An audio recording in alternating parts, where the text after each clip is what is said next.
अगर आपको लगता है आपके घर वाले आपसे अनकंडीशनली प्यार करते हैं, भले ही आप बेरोजगार रहें, नकारा रहें, कुछ काम ना करें, फिर भी वो आपसे प्यार करते रहेंगे बिना किसी एक्सपेक्टेशन के, तो शायद आप गलत हैं। काफका ने मेटामॉर्फोसिस में यह दिखाने की कोशिश की है कि कैसे एक इंसान की इनहेरेंट वर्थ जो होती है वो डिसाइड होती है उसके इकोनॉमिक कंट्रीब्यूशन से। वो टेबल पे क्या लेके आ रहा है। अगर आप एक मर्द हैं और आप कमा धमा नहीं रहे हैं, अगर आप किसी काम के नहीं हैं, तो आपको प्यार मिलना ही बंद हो जाएगा। काफका ने मेटामॉर्फोसिस के अंदर दिखाया है फीलिंग ऑफ यूजलेसनेस कैसी होती है। ग्रेगोर साम्सा नाम का ट्रैवलिंग सेल्समैन जब एक सुबह उठता है तो वो देखता है कि वो एक बड़े कीड़े में बदल चुका है, एक भयानक गंदे कीड़े में। वो सुबह उठता है तो सबसे पहले उसका थॉट ये नहीं होता कि ये मुझे क्या हो गया है, मैं कीड़ा कैसे बन गया हूँ। सबसे पहला थॉट उसका ये होता है कि कहीं आज ट्रेन मिस ना हो जाए, कहीं मैं लेट ना हो जाऊँ काम पे जाने पे। ये दिखाता है कि किस तरीके से एक इंसान जो है वो खुद को भूल जाता है, खुद से अलग हो जाता है, दूर हो जाता है इस टॉक्सिक वर्क कल्चर के अंदर। हमने एक ऐसा समाज बना दिया जिसके अंदर एक इंसान जो है खुद से एलिनेट हो जाता है। उसे बस ये लगी रहती है कि किसी तरीके से उसे काम पे जाना है, ईएमआईज़ भरनी है, लोन्स भरने हैं, बिल्स भरने हैं, अपने खर्चे उठाने हैं, दूसरों को खुश करके रखना है। वो खुद के बारे में कभी सोच ही नहीं पाता। जब आप किताब पढ़ रहे होंगे तो आपके दिमाग में ये सवाल ज़रूर आएगा कि ये ग्रेगोर साम्सा कीड़ा बना कैसे। ये सडन ट्रांसफॉर्मेशन दिखाता है हमारी एग्जिस्टेंस की एब्सर्डिटी, कि हम यहाँ पे आ जाते हैं इस दुनिया में बिना किसी कारण के, टपक पड़ते हैं बस किसी फल की तरह। जैसे वृक्ष से एक फल गिरता है वैसे ही हम इस दुनिया में आते हैं, और जब हम सवाल पूछते हैं तो कोई जवाब नहीं मिलता है कि हम यहाँ क्यों एग्जिस्ट करते हैं। कोई भी रैशनल रीज़न नहीं है हमारी एग्जिस्टेंस का इस केओटिक वर्ल्ड के अंदर। ऐसा है कुछ ग्रेगोर साम्सा फील करता है कीड़ा बनने के बाद। कोई एक्सप्लेनेशन नहीं है, कोई रैशनल रीज़न नहीं है कि वो ऐसा क्यों बन चुका है, और शायद इसी कारण हमें भी पता नहीं चलता कि वो ऐसा क्यों है। कुछ कहते हैं कि वो कीड़ा हमेशा से ही था, बस उसका मैनिफेस्टेशन नहीं हुआ था। वो अंदर से बहुत परेशान था, तकलीफ़ में था, खुद से एलिनेट हो चुका था, क्योंकि जिस तरीके की उसकी ज़िंदगी चल रही थी वो बहुत परेशान था अपनी ज़िंदगी से। अगर आप उस किताब को पढ़ेंगे तो आपको दिखेगा कि कैसे वो शिकायतें कर रहा होता है बुक की शुरुआत में, कैसे उसकी जॉब जो है उसके अंदर उसको भागना दौड़ना पड़ता है, तरह तरह का खाना खाना पड़ता है जो कि उसको बिल्कुल पसंद नहीं आता, ऐसे लोगों से मिलना पड़ता है जो कि बहुत ही ज़्यादा एनोइंग होते हैं, और ऐसे बॉस को झेलना पड़ता है, अपने मैनेजर को झेलना पड़ता है जो कि और भी ज़्यादा ख़राब है। इसमें आप देखेंगे काफका ये भी दिखाता है कि जो बॉस होता है, एम्प्लॉयर जो होता है ग्रेगोर साम्सा का, उसको सुनने की दिक्कत होती है, उसको प्रॉब्लम होती है, जिसके कारण उसको थोड़ा सा पास जाके बोलना पड़ता है कुछ भी बोलना हो तो। अब देखा जाए तो यह सिम्बलिज्म का यूज़ किया गया है कि किस तरीके से जो हमारे जो सीनियर होते हैं या फिर हमारे एम्प्लॉयर होते हैं, उनके अंदर ये होता है कि उनको समझने में बहुत दिक्कत आती है सामने वाले के दर्द तकलीफ़ को।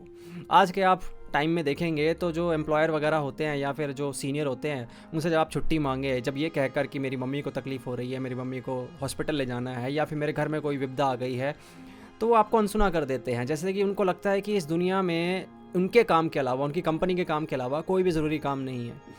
मतलब एक अंडरस्टैंडिंग की प्रॉब्लम रहती है, कम्युनिकेशन गैप रहता है। तो प्रॉब्लम कम्युनिकेशन को भी बहुत बखूबी दिखाने की कोशिश करी है यहाँ पर काफका ने। और साथ ही साथ जैसे वो कीड़ा बनता है, कीड़ा बनने के बाद उसकी जो लैंग्वेज होती है वो बिल्कुल चेंज हो जाती है। फैमिली वाले उसको समझ नहीं पा रहे होते हैं, वैसे पहले भी नहीं समझ रहे होते हैं। अगर वो समझाने की कोशिश करता तो भी शायद उसकी फैमिली वाले उसको समझते नहीं, भले वो अपनी लैंग्वेज में बताता। लेकिन अब कीड़ा बनने के बाद जब कीड़े की लैंग्वेज में कुछ फैमिली वालों को सुनाई दे रहा है तो वो कैसे समझ सकते हैं। काफका ने दिखाने की कोशिश करी कि हर इंसान आज की दुनिया में ना एक चार दीवारी अपने चारों ओर बनाए हुआ है, और वो खुद को आइसोलेट ही रखना चाहता है। वो जानता है कि अगर मैं कुछ बोलने गया तो समझने वाला कोई है नहीं, तो मैं अपनी एनर्जी वेस्ट क्यों करूं। ग्रेगोर साम्सा का भी हाल कुछ ऐसा ही होता है। उसके घर वाले तो इस तरीके से उससे नफरत करने लग जाते हैं कि बस उसकी एक झलक भी देख ले तो उनका दिमाग खराब हो जाता था। हालांकि बहन जो थी वो शुरुआत में उससे थोड़ा बहुत प्यार कर रही थी, उसके लिए कमरा साफ़ कर दिया करती थी, उसके लिए खाना लाया करती थी। लेकिन आप स्टोरी के एंड तक देखेंगे कि वो भी बिल्कुल बदल जाती है।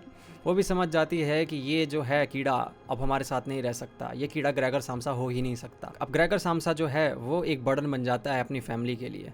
अब जब कमा धमा नहीं रहा है तो एक मर्द किस काम का। अब बाप जो है वो दोबारा जॉब पकड़ लेता है ताकि अपने भाई लोन्स वगैरह को पे कर पाए। मदर कुछ और काम पकड़ लेती है और सिस्टर भी कुछ ना कुछ काम करने लग जाती है। जब तीनों ही काम करने लग जाते हैं, घर में थोड़ा पैसा आने लग जाता है, तो ग्रेगोर साम्सा को और भुला दिया जाता है। वो उस कमरे में पड़ा पड़ा बस यही सोचता रहता है कि मैं अपनी फैमिली के लिए अब क्या कर सकता हूँ। काफका ने यहाँ पे फादर सन रिलेशनशिप को भी दिखाने की कोशिश करी है। हालांकि काफका को देखोगे आप तो काफका की जो रिश्ते होते हैं अपने बाप के साथ रियल लाइफ में भी इतने अच्छे नहीं होते हैं। उसके पापा काफ़ी टॉक्सिक होते हैं, काफ़ी अब्यूजिव होते हैं। काफका अपने फादर को लिखी हुई चिट्ठी में बताते हैं कि किस तरीके से एक रात जब काफका को बहुत प्यास लगी और उसने पानी मांगना शुरू किया, तो उसके बाप ने उसको पानी नहीं दिया। जब ज़्यादा जिद करी तो उसके बाप ने उसको दरवाजे के बाहर खड़ा कर दिया। काफका रात भर सोचता रहा कि सिर्फ पानी मांगने पर अगर ऐसा हो सकता है, इतनी बड़ी सज़ा मिल सकती है, तो अगर मैंने कुछ और मांगा या कोई और ज़िद करी तो क्या होगा। तो फादर और सन जो रिलेशनशिप है उसको भी एक्सप्लोर करने की कोशिश करी है काफका ने। उसकी ज़िंदगी में जो कुछ हो रहा था उसको मेटामॉर्फोसिस के अंदर भी उतारने की कोशिश करी। किस तरीके से ग्रेगर सामसा के रिश्ते जो उसके पापा के साथ होते हैं वो और ख़राब हो जाते हैं। अगर आप रियल वर्ल्ड में भी देखेंगे तो बहुत सारे लोगों के जो रिश्ते होते हैं अपने बाप के साथ बहुत ख़राब होते हैं। फादर कुछ और चाहते हैं, बेटा कुछ और चाहता है, दोनों के बीच में एक खटास सी रहती है। घर के अंदर आप देखेंगे तो नोकझोंक होती रहती है।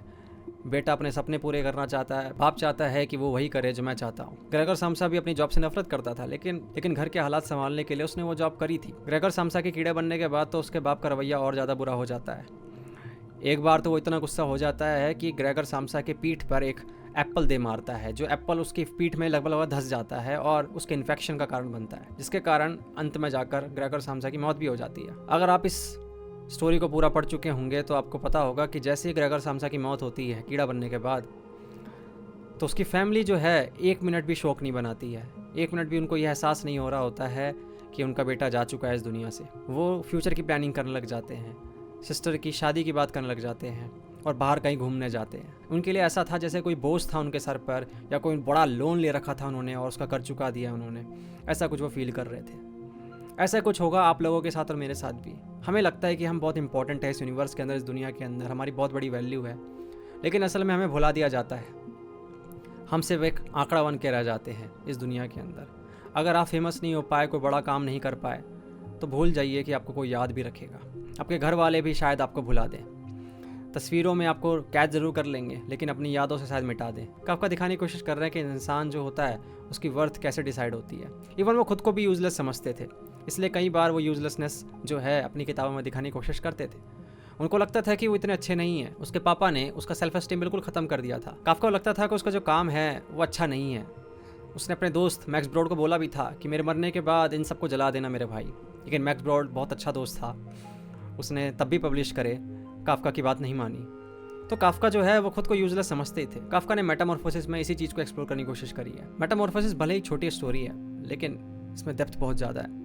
अगर आप पढ़ेंगे, मैं बोलूँगा कि 1 बार 2 बार 3 बार पढ़ना, तो मैं समझ में आएगा कि इसके अंदर 1-2 थीम नहीं, बहुत सारे थीम्स हैं जिसको एक्सप्लोर करने की कोशिश करी है काफका ने अननोइंगली।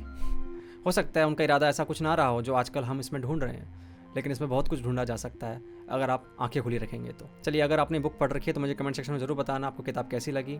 आज के लिए इतना ही। Thank you so much for watching. मिलते हैं अगली वीडियो में, तब तक के लिए ध्यान रखो। Good bye.